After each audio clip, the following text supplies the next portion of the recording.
My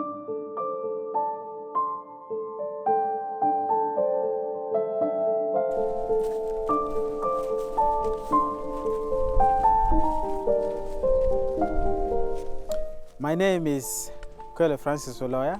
I am visually impaired. I am a bee farmer. When I lost my sight due to a bomb blast that rendered me totally blind from Pakuma village here, I nearly lost hope. Life became difficult because I was looking for jobs and I could not find. Most people will look at my paper and they say, your papers look good, you have good marks, but where do we employ you? In 2015, I came to know information about beekeeping, that a blind person can also participate in beekeeping project. I went through some training to be a beekeeper as a blind person. We started with the training of mobility. How does a blind person move with a white cane to navigate the place? For a blind person to access a beehive well, we also needed a navigation string. Beekeeping is a very good enterprise for a person with a disability, especially the blind, because it involves very few hard work. So the bees do most of the job to bring honey.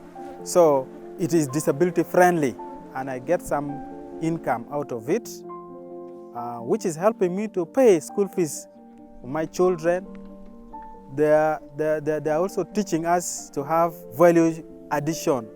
We need to make better products. If we are bringing our honey to the market, we should make sure that we harvest it well and it is clean, so that when it's taken to the market, it is something that people can consume without fear.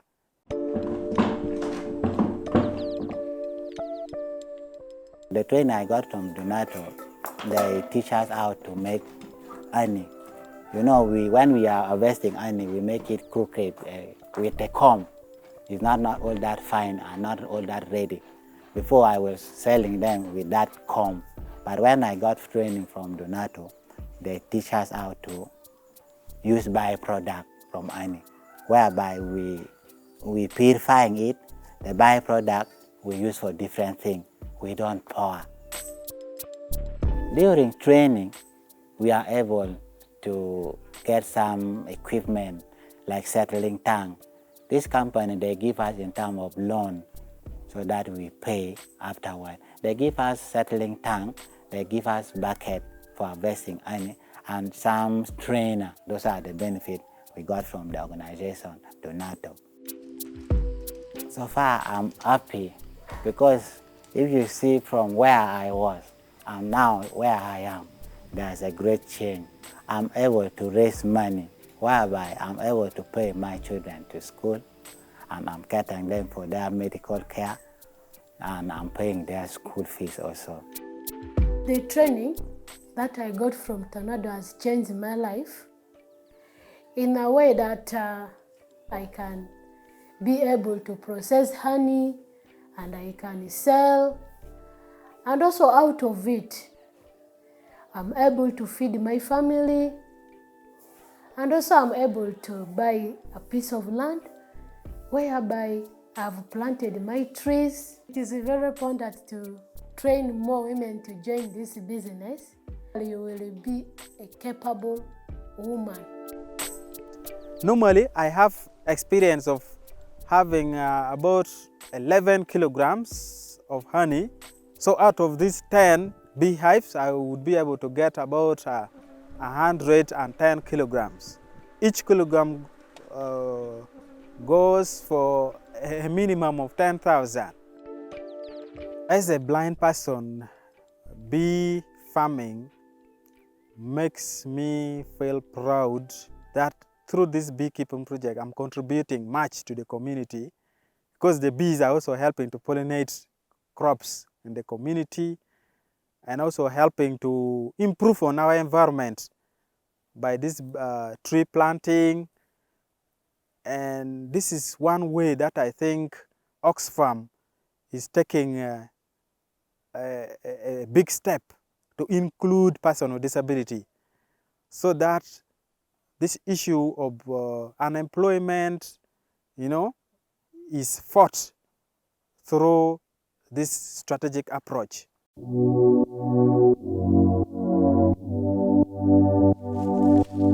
Agency for Community Empowerment work towards promoting an integrated development program that contribute to resilient livelihood of vulnerable people and their environment. We work with the small-scale holder coffee farmers.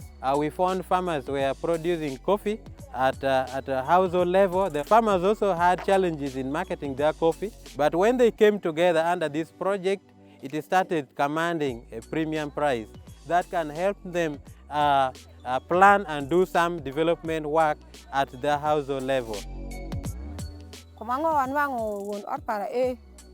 Family pare berupe kama furu kawa mirachel eka kenu kama kwa berunya podi andi kenda chandi apodi cha kongo business moko kwa la kawa nedo kwa lo kedo pere pa moni beru pesa anisha pizo beru ka basho kana kwa la ka wele ko menyo do ko de kani kama wiju ponji tabi nge oru mokado na ko shege gitum podwa shidu kutish again kende wa shopu ni weju pene kuma gogi dupa dit mo timre ekela loka matong ayori nge ka do go nga loka ti pa ben anya pongi ya en mo sago bandanga anya ne a share kama neno sola cha pa para riey manaka na beru binga me ko na wotu twa ka do kwe utie ma leng kana ka do kwe die wo pore jigene go zo pa berien kana ka da neno gwenu ko woti lela anwango diegi buota anwango wacho keni ena nyonga madid ma wacho ko piny ma egezo ene pime kelo. Since the project was looking towards enhancing the participation of women and men in coffee value chain, and also looking at improving the quality, the production and productivity, we were able to give a series of trainings to farmers. One, training on good agronomic practices in coffee. As a result, farmers were able to get good quality coffee. Ewang kare mapodi na ngofes binunga kuponji ye kukumkawa mahaya kesha de berupe ka mugino kawa pono kawa jukngako ka verario inangu sheri julwaru ngo chalu manangu binu julwaru sheri ba inangu julwaru ngo jukngako ka verario, and then ngeto ka shen madong ponji ma eni ge ko da face mukelu ponji isa ko binu chako lwaru kawa dong isheri andawa pono kawa kadu welma esha kare mago na ngaka le etie kawa madona ngapira ngaka na kokru chobu tuska vera beach nyabu siel gi kameni. It has been great working with Oxfam, and we have Zombo Coffee Partners. Zombo Coffee Partners came to handle the other aspect of marketing. Our farmers were being exploited. That is what we've come to realize.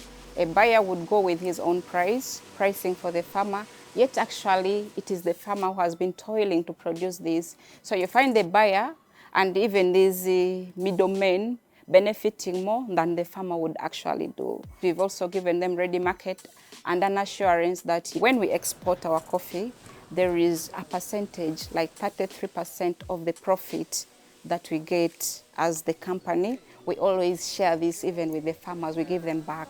We integrated a number of components like the gender action learning systems that helped us to bring men and women together, to plan together, to decide together. And from that, then men started to appreciate the role of women in the household, the role of women in development, the role of women in bringing up children, in developing a home. And that washa kupunji muai kumkawa. Indemosha kupunji kumkawa. Wapono kawa karashielo. Kawapono kawa karashielo. Kachwa luoro. Kidemo luoro kawa waduogu. Watemu plan karashiel. Kawa luoro kawa wapenju jalo ngan man penju wadinya. Before we had this training, we found out that we were just spending. We had no vision. And the good part of it came without vision. I can't think the other time you saw it. Now this year, let's have this. This year, let's have this. Then he expanded, started expanding. Then from there, we have to budget together and we come out. That's why there is no complaint.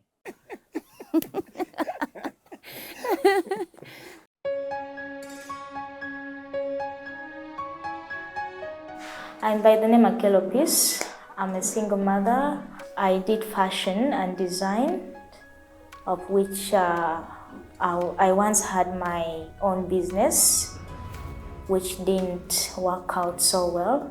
During 2020, that was COVID, it was quite challenging though, because transport means and way of getting capital was hard. My husband left us in the house for like 6 months.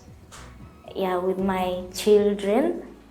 Life was really not so good. I thought it was the end of the world. Yeah, because my life was really at a fix. And I thought there was nothing I could do in life. Like, I could not move on. I could not start off like getting back on my feet. I heard about IFRAD and I got interested in it. So the day I came here, there was counseling and guidance and counseling, which really helped a lot because I was a bit low. Like, I didn't have something to do, like to support. I was by then so depressed, like, yeah, so it actually really helped.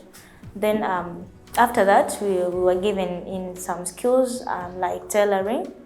They trained us how to make sanitary pads, school bags, and a lot, and like cutting or making clothing. I'm glad they came in with that kind of program, and which right now is really helping me a lot, like to manage my kids, to help them buy the basic needs. I'm glad that at least I'm right and back on my feet. I'm managing life.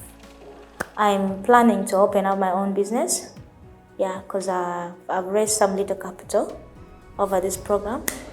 Yeah, so very soon I will be somewhere. Under the Youth Economic Empowerment, we worked with International Foundation for Recovery and Development, IFRAD, that mainly focused on building the entrepreneurship and business development component. We begin by goal setting. We go on personal financial management, because we believe that if a person is not trained how to use their money, they won't be able to actually have value for money. So that's why we first of all go through that part of personal financial management. We go through savings, we go through idea generation for business, and we advise them to form saving groups. When we started the VSLS, of course, we were doing it the traditional way of recording in books. But we also realized that for security of content, but also to ensure that we are up to speed with the digitalization that is ongoing, Oxfam, together with IFRAD, developed what we call the cash time application. So this is an application that helps an individual, it can be an individual, it can be a group, to plan, to save, to set goals, and work towards these goals, but also keeps records of each person in terms of what they have saved until the end of the year.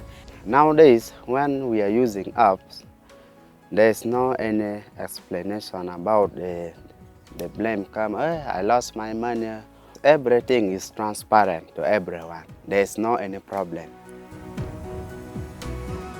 We believe the world is going digital.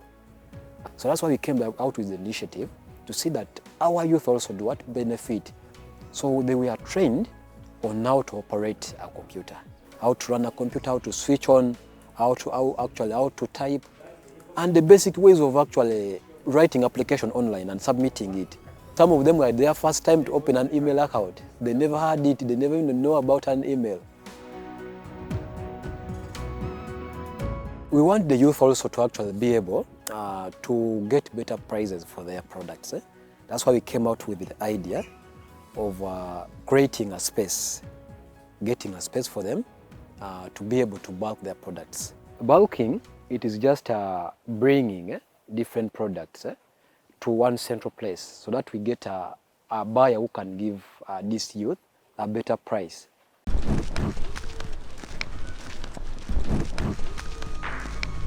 In the work that we've done under the Irish Aid PG2, we work in communities that are patriarchal, but together with UWONET and Uganda Women's Network, we've tried to build the capacity of women. So over time, women have gained the courage, women have gained the confidence to speak. UWONET came in when we joined politics. They built up our capacity. We are now able to speak up on gender issues. We are able to move the motion on gender issues. We are now able to go and do the community dialogue. We are now able to make a rightful decision as the Women Caucus of Lamwo District Local Government. We came and moved the motion in the council that family planning, implementation and cost should be put in place so that our young girls should be helped. Then too, we also move a motion on the construction of changing room during the menstruation period in all the schools in Lamwo District Local Government. Joma miro do ang'ech kongi serving dano mukene eno wandong webi bedo dano ma agigi. Eno ikare ene modong wati yene. Tegi na ngolo ma ochere war yat. Gikwon tiji kome giweko joma giti ebo. Kongi chao gi joma tigi ngolo. Kei neno iwat yaro nyo school. Komberi watigi ka Europa joma tigi ngolo. You see, in Uganda, the issue of women in leadership started being prominent after the 1995 Constitution, which provided for affirmative action, after the Beijing Platform for Action. And so from that time, women started coming on the decision tables. And of course, we were pleased by the affirmative action, and I'm sure it has worked for us, especially in education, in leadership, in women going into CEO spaces, into chairpersons, commissions and boards, and I'm sure women have really done a great deal. But at the same time, affirmative action was supposed to be reviewed after a certain period of time, so that we start looking at where we have achieved, we start looking at whether we can still take on the same affirmative or we can redesign the affirmative action. We have also tried to do community awareness on issues of women leadership. This is really targeting the men in community, the leaders in community, to believe that women too can participate just like the men counterparts do. During those days, people were what? They were undermining women, that women cannot do much. But at the moment, we have realized that there's a lot in women. When you empower them, and you give them a task to do, they can perform, they can do well, and they are doing even better now in our district of Lamwo. People have that negative thinking, that when you take your wife or a woman, when you take your woman for active politics, then it's like you are going to lose that woman. That one is not right.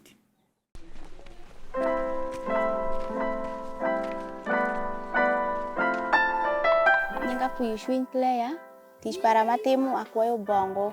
One iot mwa kine mawa bedu, in one karo bedu lem daugi bedi ot, fodu gi bedu tie, in one ushiamu ginondi no jalo bini go ere awia tie, eni ginu bedu tie, kari ai duari nam kuchasha, in mokumemi iwashamu medu okurude pe, awia tie yadgi ekonya wiang gogi.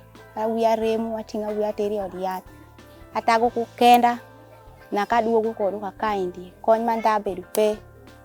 Sama wagama winju lembe papa Shegu. Wagama waneno kumanu waluongo jo eni. Igam gibin gishaka mnu iwa kony. Gishaka konywa kule matie, gishaka konya naka wakude zo. Kawoni eni aneno niya elo kukura pare. Tich manaka konya kudungo.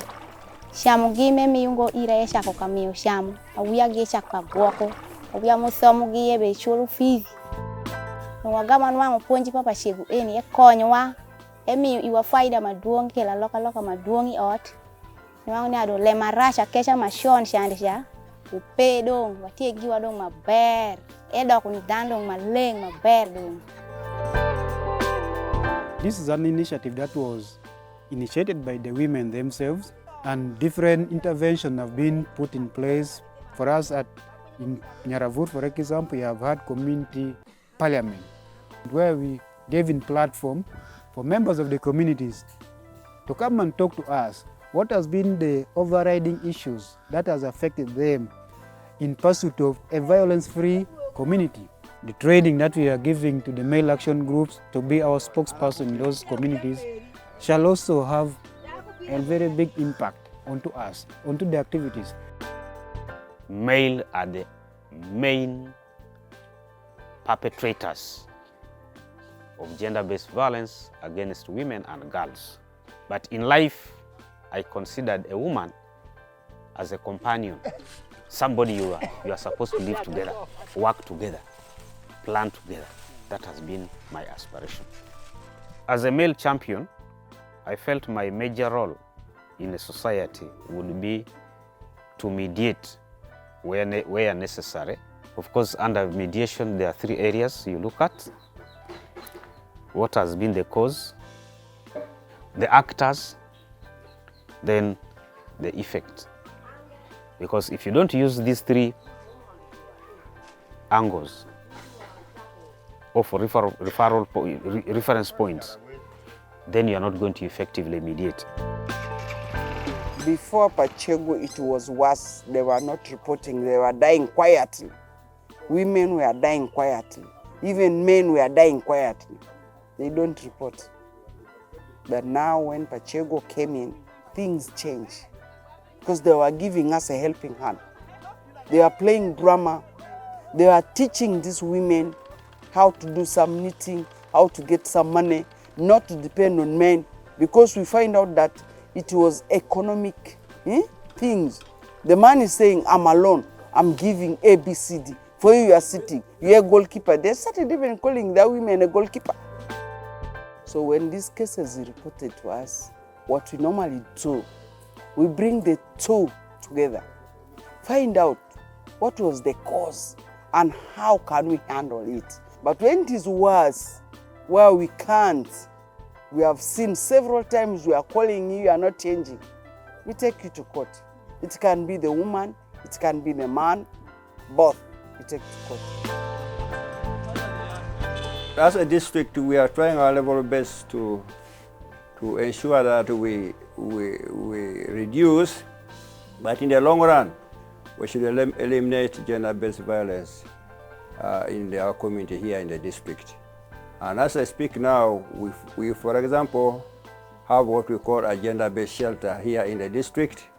And this gender-based shelter is for the victims of gender-based violence in the families from where they come. We provide them with shelter, we provide them with accommodation, and we provide them with feeding. At the community level, we have the Child and Family Protection Unit, in the police. All these are our stakeholders in terms of addressing gender-based violence in the district. And for us as members of parliament now, my committee took it as the priority discussion. So now what we did was to advise government or parliament to revise the law, the Gender-Based Violence Act, because since 2010, a lot of things happened, and especially in the setting in of COVID, the gender-based violence started changing faces. It became so dynamic. We noticed that in the Southwest, actually the men are battered more than the women. And yet the common norm was that it is women who were battered by men. And so these dynamics cause that we redefine a few areas in the act, existing act, and also we try to address gender-based violence more critically and more equitably as to secure the peace of each gender and also every age group.